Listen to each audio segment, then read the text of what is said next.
Gopi Jana Vallabha Giri Varadari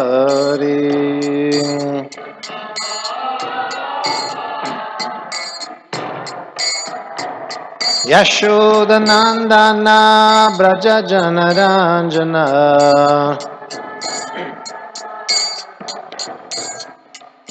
Yashoda Nandana Braja Janaranjana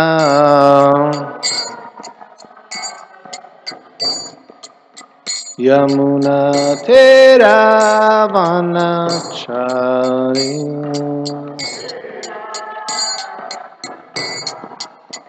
Yamuna Tera Vanachari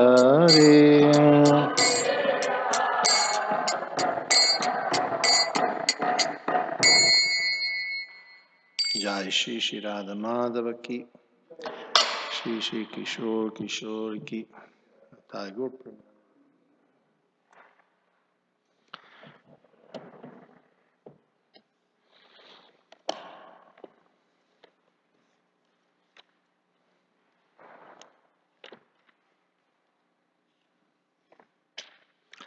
Reading from Srimad Bhagavatam 7th Canto, Chapter 27, Instructions for Civilized Human Beings.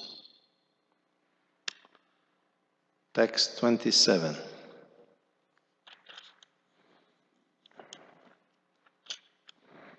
This verse is very much related to yesterday's verse. How many of you were here yesterday? Yes. Because yesterday's verse was saying that the spiritual master should be considered to be directly the Supreme Lord because he gives transcendental knowledge for enlightenment. And then Srila Prabhupada say, one may argue that by saying that since the spiritual master relatives and the men of his neighborhood consider him an ordinary human being, what is the fault on the part of the disciple who considered the spiritual master an ordinary human being? And then Srila Prabhupada adds, this will be answered in the next verse, which is today's verse. Om Namo Bhagavate Vasudevaya. Om Namo Bhagavate Vasudevaya. Om Namo Bhagavate Vasudevaya.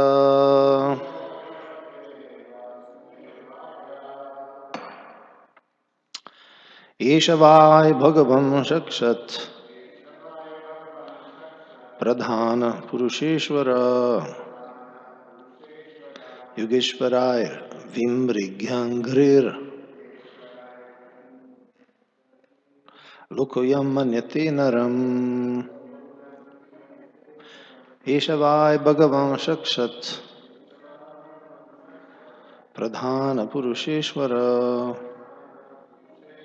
Yogeshwaraya Vimrigyangrir Lokoyam Manyate Naram.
Eshaha, this, Vai, indeed, Bhagavan, Supreme Personality of God, Sakshat, directly, Pradhana, the chief cause of the material nature,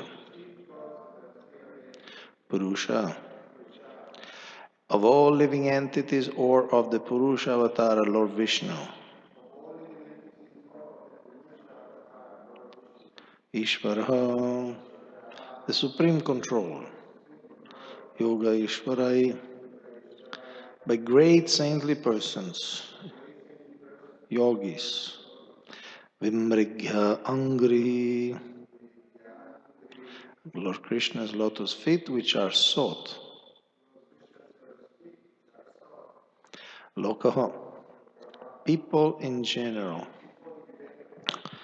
Yam, him, Manyate, consider, Naram, a human being.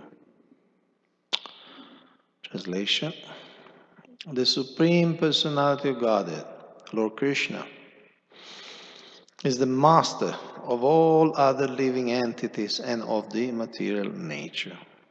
His lotus feet are sought and worshipped by great saintly persons like Vyasa. Nonetheless, there are fools who consider Lord Krishna an ordinary human being. Purport by Srila Prabhupada. The example of Lord Krishna's being the Supreme Personality of Godhead is appropriate in regard to understanding the spiritual master.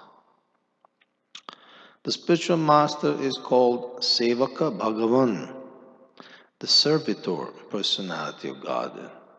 And Krishna is called Sivya Bhagavan, the Supreme Personality of Godhead who is to be worshipped. The spiritual master is the worshipper God, whereas the Supreme Personality of Godhead, Krishna, is the worshipable God. This is the difference between the spiritual master and the Supreme Personality of Godhead. Another point.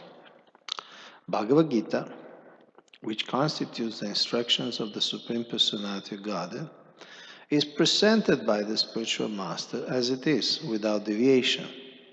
Therefore, the absolute truth is present in the spiritual master. As clearly stated in text 26, Jnana Deepa Prade, the Supreme Personality of God gives real knowledge to the entire world, and the spiritual master, as the representative of the Supreme Godhead, carries the message throughout the world. Therefore, on the absolute platform, there is no difference between the spiritual master and the Supreme Personality of Godhead. If someone considered the Supreme Personality, Krishna, or Lord Ramachandra, to be an ordinary human being, this does not mean that the Lord becomes an ordinary human being. Similarly, if the family members of the spiritual master, who is the bona fide representative of the Supreme Personality of Godhead, consider the spiritual master as an ordinary human being, this does not mean that it becomes an ordinary human being. The spiritual master is as good as the Supreme Personality of Godhead, and therefore one who is very serious about spiritual advancement must regard the spiritual master in this way. Even a slight deviation from this understanding can create disaster in the disciples' Vedic studies and austerities. Om Jnana Timirandasya Granjana Salakaya Chakshuramritamena Tasmai Shri Guru Namah. Om Vishwadhara Krishna.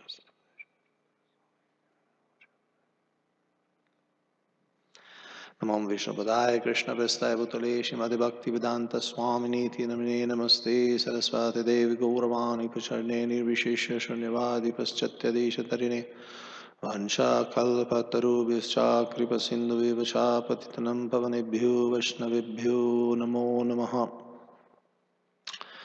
Translation again, if you like to repeat. The Supreme Personality of Godhead, Lord Krishna, is the master of all other living entities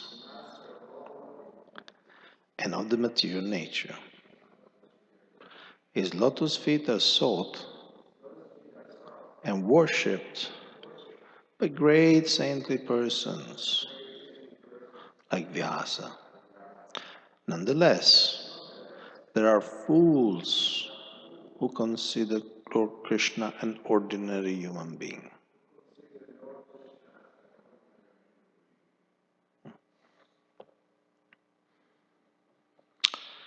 There's a saying, I don't have a quote, but there's something I heard, that there are three tattvas which are especially difficult to understand. That's Guru Tattva, Dhamma Tattva, and Shiva Tattva. Of course, it's not that other tattvas like Jiva Tattva, Shakti Tattva, Vishnu Tattva are easy to understand.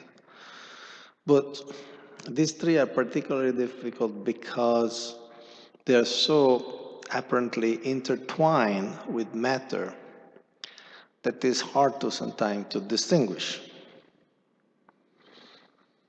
Dhamma Tattva, the truth about the transcendental abode of the Lord as manifested in the material world, Vrindavana Dham, Mayapur Dham. You go there and you see a lot of things which don't look spiritual at all. You see people, apparently ordinary human beings, sometimes some of them even worse than ordinary human beings. And then you see pigs and you see monkeys, and you see horrible constructions, and you see greed, and you see all sorts of mundane phenomena. And so sometimes you say, this dham, where is the dham? What is actually the dham? How much is this tree a spiritual tree? Or because again, it is said that the dham is covered by a veneer, so we don't see the dham. Of course, the effect is there of visiting the holy dham because the potency is there, but there are many things. Yamuna, I'm sure you all heard that Yamuna is contaminated by many things, sewage and industrial refuse and all that. So to distinguish which one is the Yamuna, which one is the industrial refuse, sometimes it takes a little bit of discrimination, also of faith. Then Shiva Tattva. The analogy is that Krishna and Shiva, they're like milk and yogurt. Yogurt is nothing but milk, but yogurt cannot become milk back. So Lord Shiva is very much, Shiva Shambhu, is very much consorting with the material energy, Maya. And then Guru Tattva.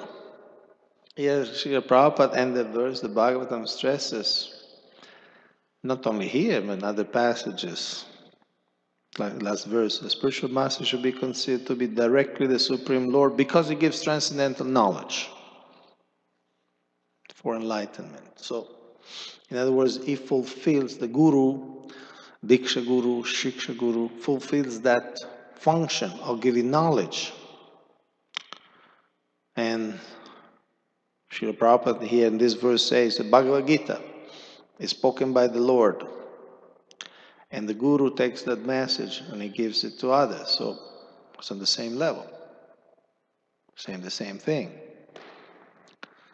Like a policeman represents the government. He has that power to take certain decisions that the government gave to him or her.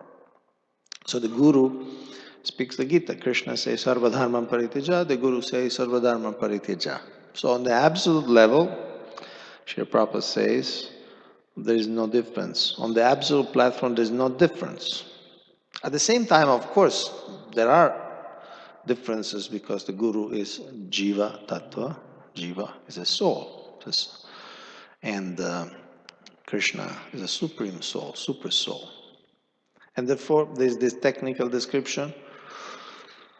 Krishna is Sevya Bhagavan. The Bhagavan was served. They enjoy Bhagavan. And Guru is the Sevaka Bhagavan, the servant, the servant Bhagavan. Srila Prabhupada put it as the servitor personality of Godhead. But he remains a jiva. And then there is this strong warning. Even a slight deviation from this understanding, that one should regard the Guru in this way, can create disaster in the disciples' Vedic studies and austerities. Disaster. So how many of you are initiated? Only Mitch is not initiated yet.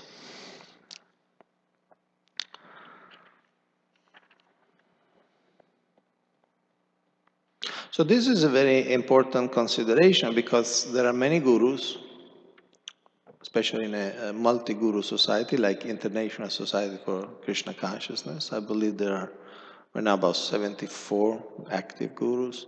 And of course, in the future, we may have many, many, many more. At one point, we'll have thousands. But the principle will remain. And obviously, to some extent, is also a principle of relation. You may have good brothers who are gurus. Now, you don't have to see them as gurus in the sense of it's not your guru. It may be your friend, your good brother. But maybe this god brother or god sister took up the service as guru, officially initiating devotees or giving shelter officially to devotees and so on. So it's a question of relation, like father. Somebody has a child, he becomes a father for that child. But not that everybody obviously has to see him as father. You may see as a friend. There's somebody who sees him as a son, actually.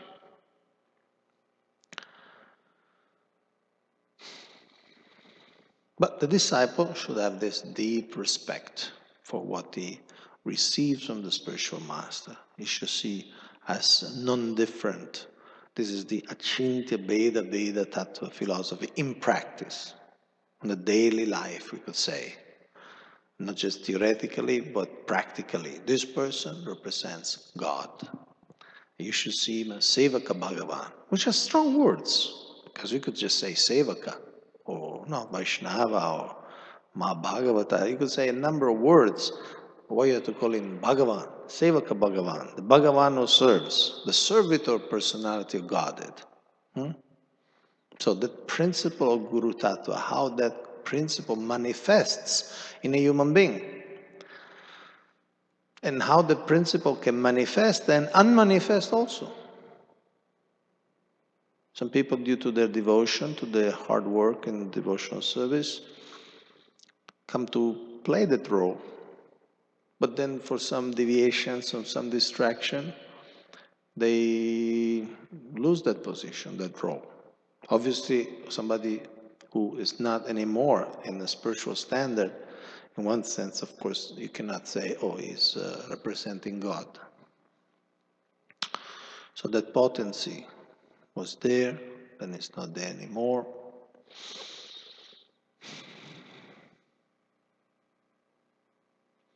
And it's, again, in a multi-guru society, we need to, the disciple needs to make up his mind whom he wants as main spiritual master or as Diksha Guru. Of course, we can have many Shiksha Gurus, we can take inspiration, instructions, training, even shelter to other gurus, but one will be the one we choose. And so we need to be very clear, we need to be sure that we will be able to do this. And for some will be more easier for us. For someone else, For maybe there are so many gurus. This Maharaj, this Maharaj, this Prabhu, this Maharaj, this Prabhu, this Maharaj, this Maharaj, this Maharaj. And for some of us, it will be easier to see, oh, he's the representative of God. For me, maybe the other Maharaj, yeah, well, I respect he's a Vaishnava and he preaches. He's also doing the same thing. He teaches the Bhagavad Gita, but I don't feel so inspired by him. I got YouTube. I can go and listen to anybody's lecture. I prefer this Maharaj than this other Maharaj. And there is, in one sense, in principle, nothing wrong because we are people. I'm more inspired by this Maharaj, and somebody else is more inspired by that Maharaj.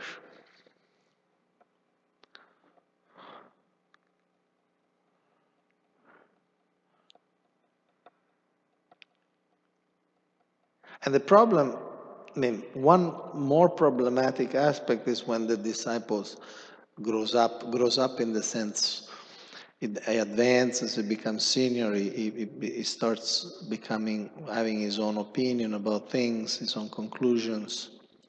It's like, in one sense, a relation between children and their father. When the child is very small, he sees the father, oh, my father knows everything. He sees the father as a hero, Anything the father does, wow, this is really fantastic. Look how he does that. Okay, he throws a ball. Wow, so far he throws a ball. Huh? But then the child grows up and he sees that actually there are other people who throws the ball much farther away.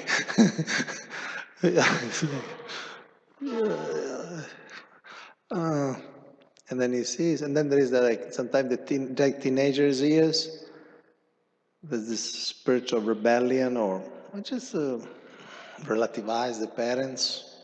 It's also in spiritual life sometimes that the time comes, and it's very subtle. Because again, here we see when the Guru preaches the Bhagavad Gita, obviously he represents Krishna. But there may be other aspects in which his role is not absolute. Or the fact that he's serving a spiritual master doesn't give him a universal authority over everything.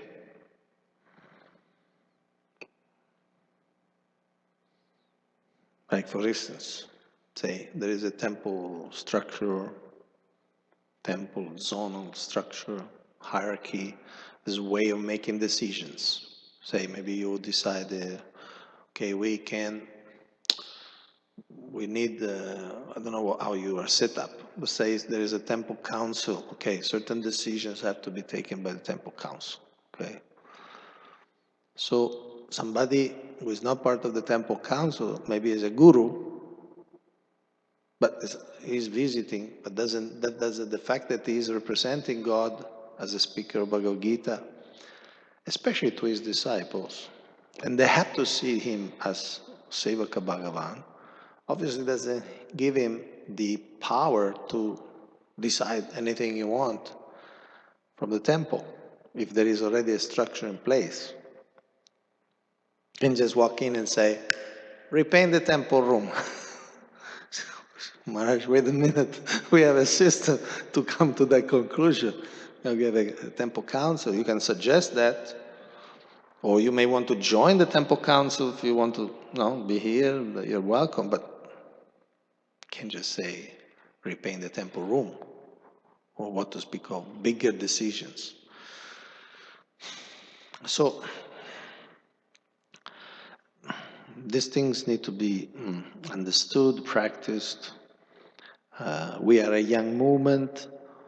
Again, we are a multi-guru society. Therefore, there are further challenges, how to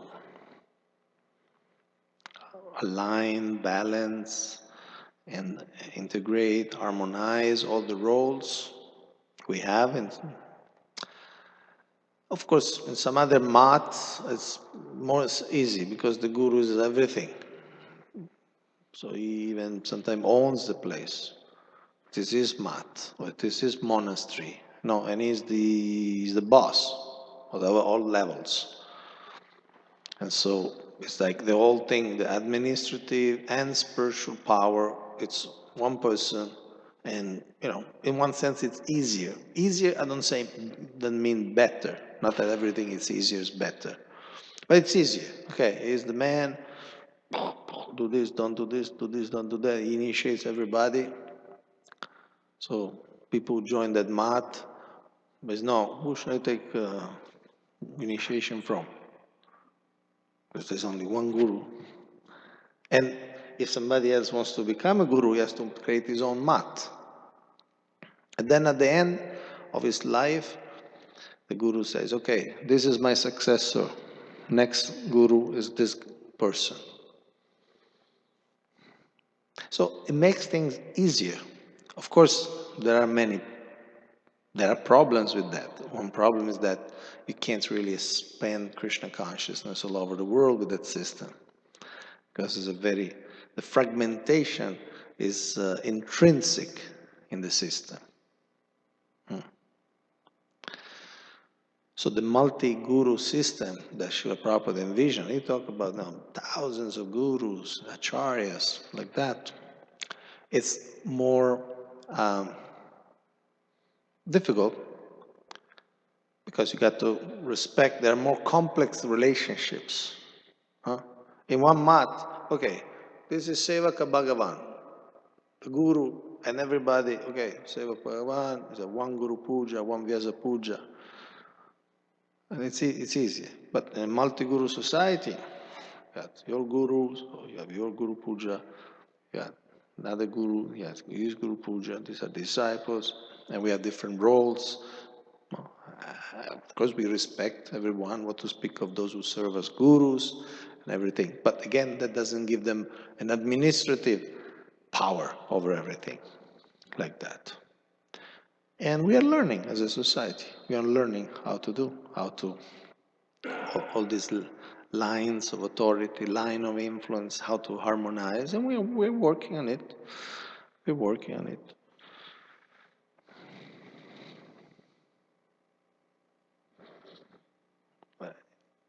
These are some preliminary ideas. Any question, any aspect you want to explore in particular? Yeah.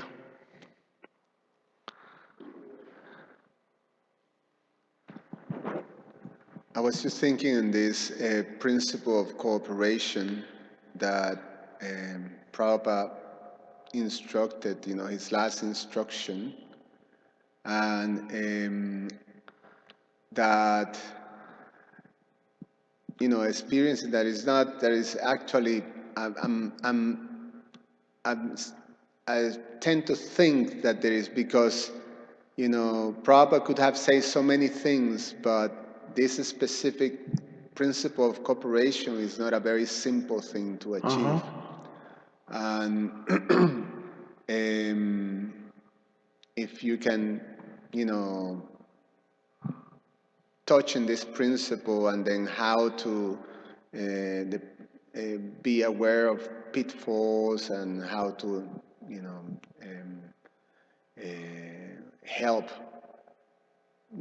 build a mood of cooperation among devotees, especially when you have so much diversity, like you're explaining, in a society of so many gurus and also structures and like that. How can we increase, this cooperation mood? Mm-hmm. Yeah. See, diversity is a wealth of our movement because when we have diverse spiritual leaders, then we can also attract different people. Say, for instance, you may have a very intellectual guru, very scholarly, and they may attract those people who are into that type of wavelength, no? Scholars, academics, intellectuals, Sanskrit scholars, and so on. Then you may have a guru who is very much into the chanting. different forms. So maybe those people who are more into music or more into that type of devotional service, they will be attracted to him. Similarly, some people who are more attracted to deity worship, they find somebody who really is absorbed in deity worship, he talks about deity worship. Some guru maybe focuses on cow protection, so those people who are more into that, rural or cow type of cow protection, then they are attracted. So diversity is certainly a wealth for the movement. It's both internal and external in terms of outreach. You have many personalities, so you may feel inspired by one, you may feel inspired by another. People are conditioned, obviously. Young people, young devotees, not necessarily young, but new devotees, they have their conditioning. So some they may feel, oh no, I want an Indian guru, because no, Indian gurus maybe they're more authentic. You may think, no, as a neophyte. And another person may think, well, I would like to have, I'm black, I want to have an African American guru, like that. Now, you may say, well, yeah, but this is material. Yes, it's material, but neophytes, they are neophytes. That's why they're called neophytes. Neophytes have the right to be neophytes. Like children have the right to be children. Not forever, but until they are children, they have the right to be children. No? Some 2, 3-year-olds are here running. No, they know it's 2, 3-year-old. But if this 45-year-old man runs up and down, he says, so sorry, sir, relax, sit down. So children, nobody takes offense. So neophytes, they have the right to be neophyte, and sometimes they're attracted to external things, even subtle things, cultural things. Like I know one disciple, Bhakti Tirtha Maharaj, she was saying that the first time she saw Bhakti Tirtha Maharaj, she went to some sort of African program. She's black. So she went to some African program, and here it was, Bhakti Tirtha Maharaj dressed as an African, king or some sort of leader. And then she was very attractive. And he was talking about this and that, and she was very attractive. And she told me, if I knew that he was Hare Krishna, I would not have been interested at all.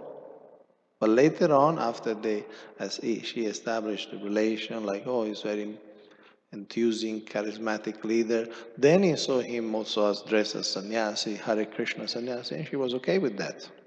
And now she's okay. I mean, she wears sari and all that. So diversity is a wealth for our movement.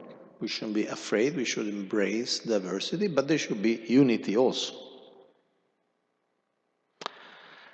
And that's a difficult balance. It's so difficult that Srila Prabhupada not only said that you will show your love by how you cooperate, he also said that all GBCs and other senior leaders, so not only the GBC, also other senior leaders, should come every year and discuss how to create unity and diversity in ISKCON.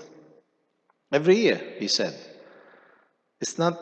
I'm not aware of any other theme, issue, topic that Srila Prabhupada said you should come every year to discuss. Certain thing you discuss, you clarify, bas. You don't have to clarify 10 times, like how many times you worship the deity. Once it's clarified, you don't have to discuss it every year. But unity in diversity, Srila Prabhupada said, you got to discuss every year. Because it's very subtle. This element of cooperation, as you point out, the spirit of cooperation, the spirit of collaboration, the value for unity and harmony, and the willingness to sacrifice. Because diversity, or we could say disunity more than diversity, disunity gives us a possibility of being free. I can do whatever I want. But unity means not, there are also certain standards that we need to follow. And it's a social, universal issue or tension. There is the tension between the individual needs, wants, desire, inclinations, and the needs, desires, direction of the society. Even in the broad society, there is this tension. The individual gets benefit from the society. For instance, you live in this country, and the country, builds roads. I mean, if each citizen has to build road, we will not have no roads. Or maybe a few rich people will have roads, but everybody else will not have roads. Will be an ocean of mud. Or the government arranges for the electrical grid to set up. If each of us was supposed to set his own electrical grid, we'd probably just use a few candles. And so on and so forth, no? If the country is attacked, the government provides an army. There's an army. There's an army that they will do something about this. So we get protection, we get infrastructure, we get education for our children. I'm speaking in a general sense. At the same time, we have to pay taxes. You have to pay taxes, and nobody likes to pay taxes. You work, and then a chunk of that money has to go to the government. Or you got to follow some other rules. Okay, the government tells you, okay, we give you can go with your car on this road, but you cannot go more than, what's the limit? 65. So I give you the road, I give you the license. First of all, you cannot drive without a license. Otherwise, you're a danger to yourself and to others. And even if you have a license, you got to stop at the red light. You got to park only in particular places. So that's a characteristic of all societies, all collectivity. It could be the small village, it could be a huge country. So ISKCON is the same. We get a lot from ISKCON as a society, as a movement. It's like we get books printed. If every temple has to print their own book or translate their own book, we probably have no books. But Srila Prabhupada said to the BBT, they translate, they print, you just go, make a phone call. Can you send me 3,000 Bhagavad Gita? Okay, they send it. Like that. There is protection, there is standard. Now, if the deity worship goes down, down, down, 6 offering, 5, 4, 3, then somebody will step in at some point. Somebody will say, hey, there is a problem here. We got to do something. Like that. Protecting the standard. If some guru has a problem, there is somebody who says, sorry, Guru, sorry, Maharaj or Prabhu, sorry, you're not in the proper frame of mind to serve as a guru. You got to stop for some time. You got to, or you cannot wear sannyasi clothes. So it's a protection, but at the same time, you also are under discipline. You are under some regimentation. So this is a natural tension in society, and therefore, it's an ongoing thing. You cannot just establish. Okay, this is established. No, it's an organic type of culture that needs to be developed, maintained, and people need to have the value of that harmony, the value of that unity. There is an African proverb: if you want to go fast, go alone. If you want to go far, go in a group.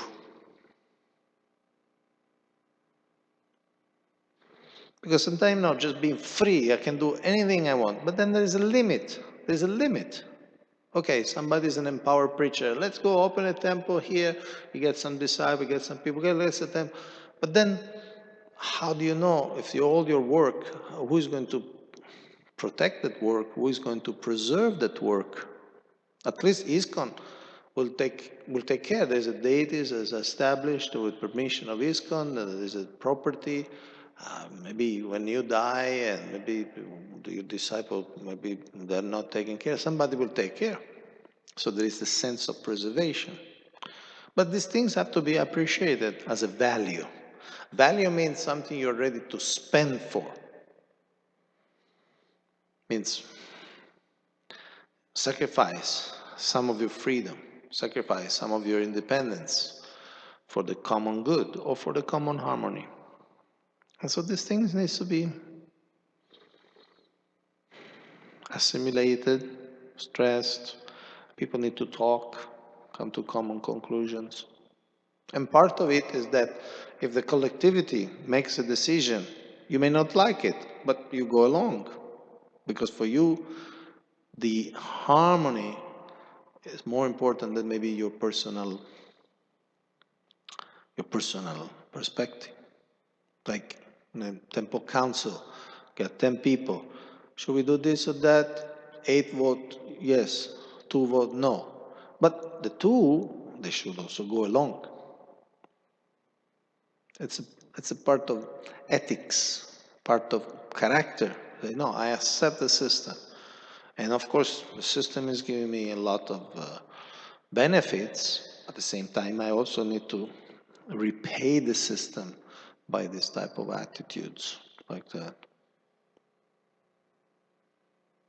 And that's why, I mean, when you say you'll show your love for me or how to cooperate means it's difficult, right? Means it's a major commitment. It's like girl says to the boy, show your love for me, marry me. It's a major commitment, lifelong commitment. Or show your love for me, buy me a diamond. I mean, something solid. No, show your love for me, buy me a Coke. Doesn't make any sense. So when Srila Prabhupada said, show your love for me, how you do it means it's difficult. It's difficult. Otherwise it won't be a show of love. It will be just business as usual. So it's difficult. It's difficult because there's the ego. It's difficult because it takes time to decide things in a group. It's difficult not to just rebel or just make, what do you call, just disagree and create tensions and create, amplify the disagreement and so on and so forth. To be a team player. To be a team player. So as a movement, sociologically speaking, we are learning, Basically, we are still in the first generation as a multi-guru society, so we don't have that much experience. Just a few years. So we are learning,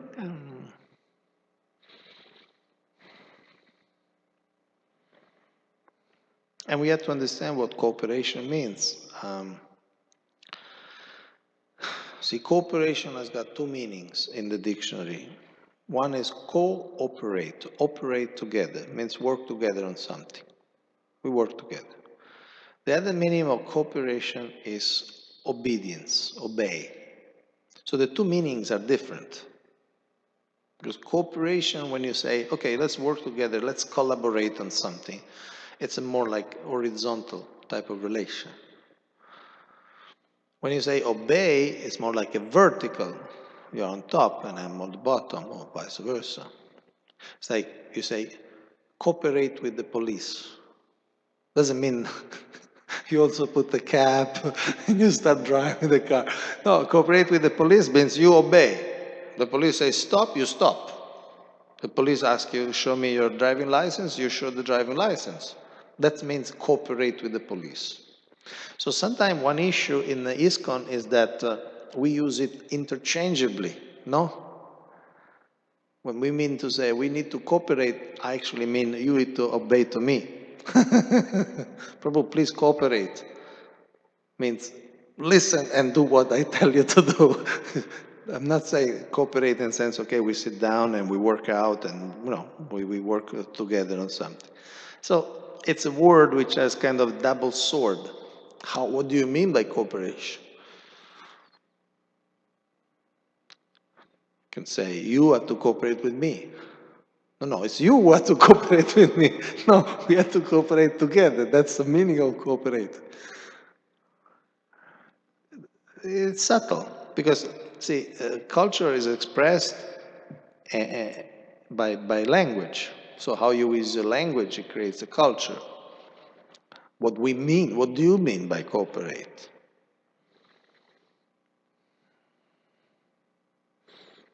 And sometimes, of course, obedience also has to be there. I'm not saying against obedience. Sometimes obedience has to be there. There must be a line of authority that authority means one meaning of authority. There are many other meanings, but one meaning of authority is the power to take decision. And at one point, somebody has to take decisions. Sometimes small decisions, like you, I think you decided to ask me to give class, right? You didn't have a big meeting with votes, close ballot. Sure, we ask us to give class. No, big discussion, 3 hours, pro, cons. It was, no, probably you are in charge of this aspect of the temple, and you say, okay, you told me, can you give class? Why? But sometimes they are bigger decisions, and sometimes some people not sometimes, very often some people has to take decisions, and sometimes we don't like those decisions. So that time we need to remember, what Srila Prabhupada would like me to do. Like the Christian says, what would Jesus do? So we said, what would Srila Prabhupada want me to do? And Srila Prabhupada was very clear. I did some research, especially in terms of administration. He was saying there is a local authority, you have to follow the authority. Temple life, temple administration, this and that. Of course, nowadays it's more generally, I mean, I don't know here in Chicago, but many temples, they have like a council. It's more like a collective, collegial type of direction. That's a different thing. But Srila Prabhupada, he stressed obedience. There's a letter saying, obedience is the first law of discipline. Without obedience, without discipline, you can't run a worldwide society. If everybody does whatever they like, it's not a society anymore. And there are religious communities, religious groups who are officially same, but they have really nothing to do in terms of collaboration. Like, for instance, the Christian Orthodox churches. It's the same religion, Orthodox Church. You know, these people in Russia, Greece, Bulgaria, Serbia, like that. But actually, within their nation, whoever is the patriarch is the boss. And there's some formal reunion of all they have, I think, 7 different churches. They come together once some time to discuss a little bit certain things, but they don't have like decisional power. They go as more like a formality or a cosmetic thing. Okay, we are together, but actually they're not together. Each one is on their own. And they have common things, but in terms of decisions, they have their own church, their own national church. There's nothing to do. Catholics is more centralized. Vatican is in charge, really, of all the Catholic churches. I'm just saying, there are different ways, like, you know the difference between federation and confederation? I don't know, maybe. Federation is much stronger. Confederation is more loose. Like the European Union is a confederation of sovereign states. And they can leave the confederation anytime they want. Like in England now they're discussing, should we be part of it or not? But in North America or in India, a state cannot just decide to get out of the union. Can't just decide. Illinois just decide, let's be a country. Illinois will be a country. Can't do that.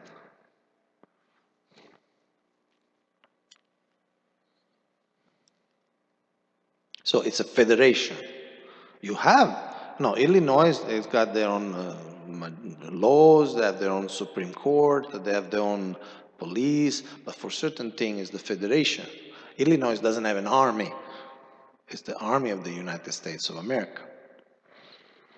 So federation is more tight, confederation is more loose, like European. Every European country has got its own army. There's no European army.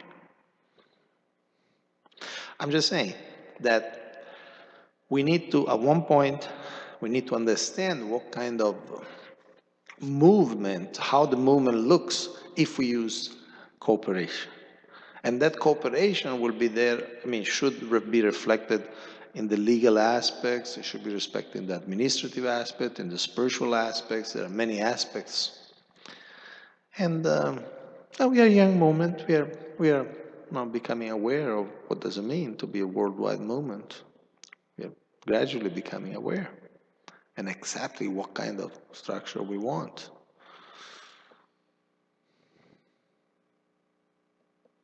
Got time for another one or two questions, maybe, or comments? Srila Prabhupada said we should learn organization from the Catholic Church. I remember him saying that. Which but we don't, I mean, there's a lot of disunity in the Catholic Church also.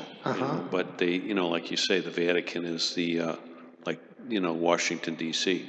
In the United States, we had the Confederate soldiers in the Civil War. And that was, they broke away, for a certain time, and then we hear the expression, Prabhupada said, cooperate and organize freely.